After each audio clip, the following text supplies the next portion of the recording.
कोकण पदवीधर मतदारसंघाचे मनसेचे उमेदवार अभिजित पानसे आत्ता आपल्यासोबत आहेत. तर मला सांगा, काल एक्झिट पोल जाहीर झालेले आहेत. महायुती आणि महाविकास आघाडी 50-50% यश मिळेल असं वाटतं. काय कसं बघता तुम्ही?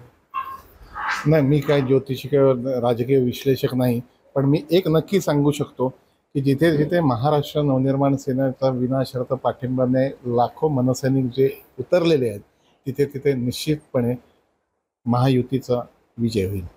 कालपर्यंत तुम्ही महायुतीमध्ये होतात, मनसे महायुतीसोबत होते आणि आज तुम्ही मनसेच्या वतीने पदवीधर निवडणूक लढत आहे. निरंजन डावखरे यांचं देखील नाव येत आहे. कुठेतरी युती धर्म पाळला जात नाही असं वाटतं मला. नाही, मला असं वाटतं की तुम्ही शिवतीर्थावरची गुढीपाडव्याची जर साहेबांची सभा राजसाहेबांची ऐकली असेल, तर त्यांनी स्पष्टपणे असं म्हणलं की मोदीजी, माननीय पंतप्रधान मोदीजी तिसऱ्यांदा पंतप्रधान व्हावेत म्हणून विनाशर्त पाठिंबा दिलेला. आता विनाशर्त म्हणजे नाही तर आम्ही शर्त घातली असती ना, आम्हाला पदवीधर द्या, आम्हाला या विधानसभा द्या, आम्हाला ही लोकसभा द्या.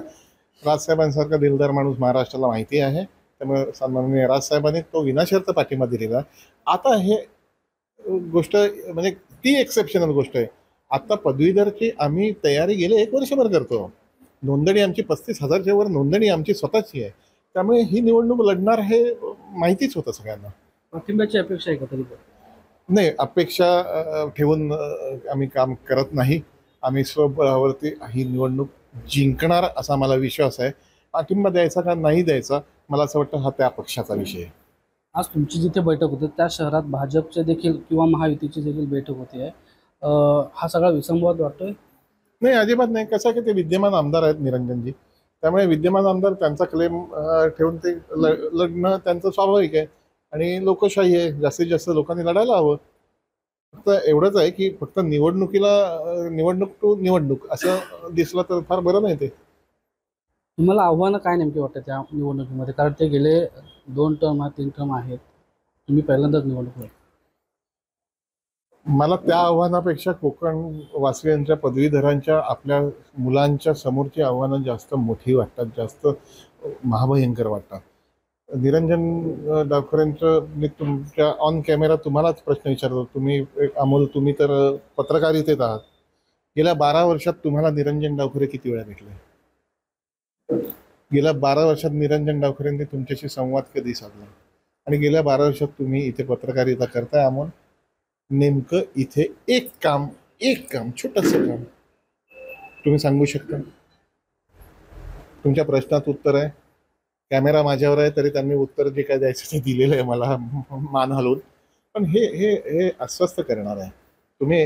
तुम्ही निवडून येता, तुम्ही एक लोकप्रतिनिधी म्हणून पदवीधरांचे येता. साधी गोष्ट आहे की तुमच्या तिथे पत्रकार बंधू तुमचे एक निसार शेख, त्यांनी मला सांगितलं त्यांच्या पुतण्याने कॉन्व्होकेशन पाहिजे होतं. ते मुंबईत जाऊन 1 वर्ष 1.5 वर्ष मिळालं नाही. एक पदवीधर झाल्यानंतर इथे रत्नागिरीत उपकेंद्र आहे. तुम्हाला कॉन्व्होकेशनसाठी 1-1.5 वर्ष हे एक एवढंसं काम तुम्हाला करता येत नसेल तर मला असं वाटतं की पदवीधरांनी विचार करावा. आम्ही शिक्षणात, रोजगारात गेले अनेक वर्ष झटून प्रामाणिकपणे काम करतो आहोत. शिक्षणातलं आम्हाला कळतं. जबाबदारीने सांगतोय, नम्रतेने सांगतो. आमचा त्याच अभ्यास आहे. आमचा जाहीरनामा किंवा वचननामा नाही येणार, आमचा रोजगारनामा येईल आता पुढच्या आठवड्यात. तो तुम्ही वाचा सगळा. आमचं व्हिजन 20 वर्षापुढचं व्हिजन आहे.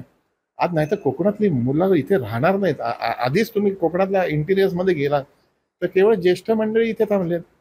इंजिनियर पदवीधर झाला की कोकणातला मुलं शहरात पळतोय, 5, 25, 50 हजारच्या नोकऱ्या करतोय. इथे अशा संधी उपलब्ध करून देऊ शकतो आपण की तो महिन्याला 5-5 लाख रुपये करून देईल आणि हा रोडमॅप मी देतो एक पुढच्या आठवड्यात. धन्यवाद एबीपी माझाशी बोलवल्याबद्दल. स्वप्नील गाग, एबीपी माझा, चिपळूण, रत्नागिरी. एबीपी माझा, उघडा डोळे बघा नीट.